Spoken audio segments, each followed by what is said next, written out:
കഴിഞ്ഞ അതായത് ഈ വർഷം ഈ കഴിഞ്ഞ ഏപ്രിൽ 18-ാം തീയതിയാണ് ഞങ്ങളുടെ അച്ഛൻ ഇതുപോലെ കിടങ്ങൂര് ടൗണിൽ റോഡ് ക്രോസ് ചെയ്യുമ്പോഴത്തേനും ബൈക്ക് വന്ന് ഇടിച്ച് ആക്സിഡൻറ്റ് സ്പോട്ടിൽ തന്നെ മരിച്ചുപോയി. ആശുപത്രി കൊണ്ടുപോയി നോക്കിയിട്ട് രക്ഷപ്പെട്ടില്ല, മരിച്ചുപോയി.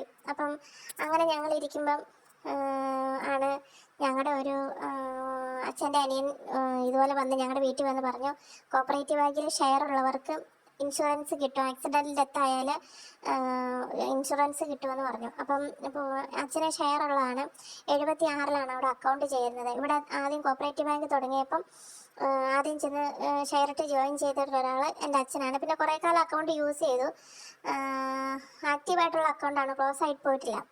അപ്പോൾ അത് കഴിഞ്ഞിട്ട് ഞാൻ ഈ കഴിഞ്ഞ ദിവസം അവിടെ പോയി ചോദിച്ചു, ഇതുപോലെ ഇൻഷുറൻസ് കിട്ടുമെന്ന് വെച്ചപ്പോൾ അവർ പറഞ്ഞു ആക്സിഡൻ്റൽ ഡെത്തിന് ഇൻഷുറൻസ് കിട്ടുമെന്ന് പറഞ്ഞു. അപ്പോൾ ഞാൻ നേരം ചോദിച്ചു എന്തൊക്കെ ഡോക്യുമെൻറ്റ്സാണ് കൊണ്ടുവരേണ്ടതെന്ന് ചോദിച്ചപ്പോൾ അവർ കുറേ ഡോക്യുമെൻറ്റ്സിൻ്റെ പേരൊക്കെ പറഞ്ഞു. അതൊക്കെ നമുക്ക് റെഡിയാക്കാവുന്നുള്ളൂ, പക്ഷേ ഇത് വേണമെന്ന് പറഞ്ഞു. എന്നതാ, രാസപരിശോധന റിസൾട്ട് വേണമെന്ന്. ആള് മദ്യപാനിയായിരുന്നു ഇല്ലയോ എന്ന് അറിയാൻ വേണ്ടിയിട്ടാണെന്നൊക്കെ പറയുന്നത്. ഈ രാസപരിശോധന ഇതൊക്കെ നമുക്കത് കിട്ടുമോ? അതൊക്കെ തിരുവനന്തപുരത്തൊക്കെ അയച്ച് അവർ ഫോറൻസിക് ടെസ്റ്റ് ചെയ്യുന്ന സംഭവങ്ങളല്ലേ. അപ്പം ഇവരിത് തരാതിരിക്കാനുള്ള ഇതാണോ ഇങ്ങനെ ചെയ്യുന്നതെന്നുള്ളത് എനിക്കറിയത്തില്ല.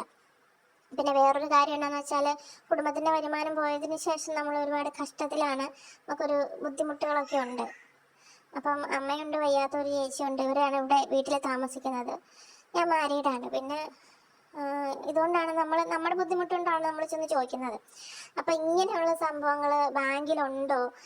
ഇവർ ഈ ചോദിക്കുന്ന ഡോക്യുമെൻറ്റ്സ് ഒക്കെ നമുക്ക് കൊടുക്കേണ്ടതാണോ? ഈ ഫോറൻസിക് റിപ്പോർട്ടൊക്കെ അവർക്ക് വേണമെന്നുള്ളതൊക്കെ ഒന്ന് അറിയാവുന്നവരാരെങ്കിലും എനിക്കൊന്ന് കമൻറ്റ് ചെയ്ത് അറിയിച്ചാൽ വളരെ